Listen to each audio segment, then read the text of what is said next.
दर्ज प्राथमिकी। थाना जिसने लिखने से मना कर दिया, इसलिए यह रिपोर्ट दर्ज हो रही है दूसरे थाने में। थाना इतिहास, जिसका कोई बैरक नहीं, कोई बैरियर नहीं, और जिसकी हवालात से आज तक कोई सत्ता छूट कर नहीं भागी। तारीख 20 जुलाई 2026, दिन सोमवार। जगह जंतर मंतर से सांसद मार्ग के बीच की वो सड़क जो उस दिन सड़क नहीं थी, तराजू थी। मुजरिम का नाम, सब्र कीजिए, वही तो अटकी है ये पूरी कहानी।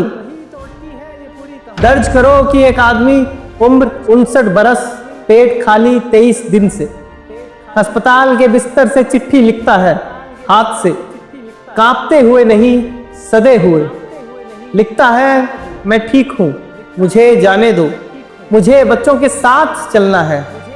दर्ज करो कि इस मुल्क में एक आदमी को चलने की इजाजत मांगनी पड़ी, उस देश में जिसे चलना गांधी ने सिखाया था। जब उसका शरीर रोक लिया गया तो उसकी लिखावट सड़क पर उतर गई, 10,000 पैरों में बंटकर।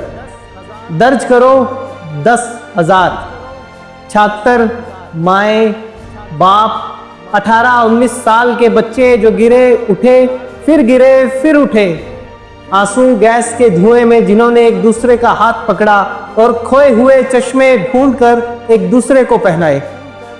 इतिहास के मुंशी, ये पंक्तियां मोटे अक्षरों में लिखना। उस दिन भीड़ नहीं गिरी थी, भीड़ गिरकर फिर उठ रही थी, और गिरकर उठने वाले का एक ही तो नाम होता है हर भाषा में, जिंदा। अब दर्ज करो वो जो मिटाया गया। दर्ज करो कि उस दोपहर शहर के सीने से इंटरनेट बंद था। सोचो जरा, तार काटे गए ताकि तस्वीरें ना चलें, मगर हुक्म देने वाले भूल गए कि इस देश में गवाही तारों से नहीं, आंखों से चलती है, और आंखें बंद करने का कानून अभी संसद में पेश नहीं हुआ। दर्ज करो कि मंच उखाड़ दिया गया, तंबू गिरा दिए गए, और दर्ज करो कि उसी शाम धरना फिर बैठ गया, 4 सड़क आगे। मंच लकड़ी का था साहब, इरादा लकड़ी का नहीं था। और अब दर्ज करो वो सवाल जो अब मेरा नहीं रहा, जो अब अदालत के कागजों पर कांप रहा है। वर्दियों के सीने खाली क्यों थे? नाम कहां थे? जलियांवाला हमें इसलिए याद है क्योंकि उस जुल्म का एक नाम था, और नाम था तो हिसाब हुआ। 100 साल लगे पर हुआ।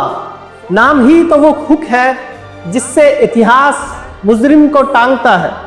तो जो अपना नाम उतार कर आया, वो बताओ, लड़ने आया था या छुपने? मैं इल्जाम नहीं लगा रहा, मैं गवाह हूं, वकील नहीं। मैं बस सवाल दर्ज करवा रहा हूं, हूबहू जैसा अदालत में पड़ा है। वो कौन थे? और इतिहास के थाने में सवाल कभी खारिज नहीं होते, वो बस बयाज समेत जवाब मांगते हैं। और हाँ, इस रिपोर्ट में 2 नाम और जोड़ो गौर से। एक, वो सिपाही जिसके हाथ में लाठी थी और जिसके घर की मेज पर उसकी बेटी की नीट की किताब थी, जो भर्ती इम्तिहान देकर आया था। शायद उसका पर्चा भी कभी बिका हो। दर्ज करो कि उस दिन लाठी के दोनों सिरों पर एक ही मिट्टी थी। इसे जुल्म की सूची में नहीं, त्रासदी की सूची में रखना। अगले पन्ने पर आंसू की स्याही से। और दूसरा, वो साहब जो अगली सुबह दफ्तर की कुर्सी पर चाय सुड़कते हुए बोले, प्रोटेस्ट करोगे तो डंडे तो पड़ेंगे ही ना। इन साहब को गुस्से से मत देखना, गौर से देखना। ये गवाही का सबसे जरूरी नमूना है, क्योंकि जुल्म तब नहीं जीतता जब लाठी चलती है। जुल्म तब जीतता है जब लाठी सामान्य हो जाती है।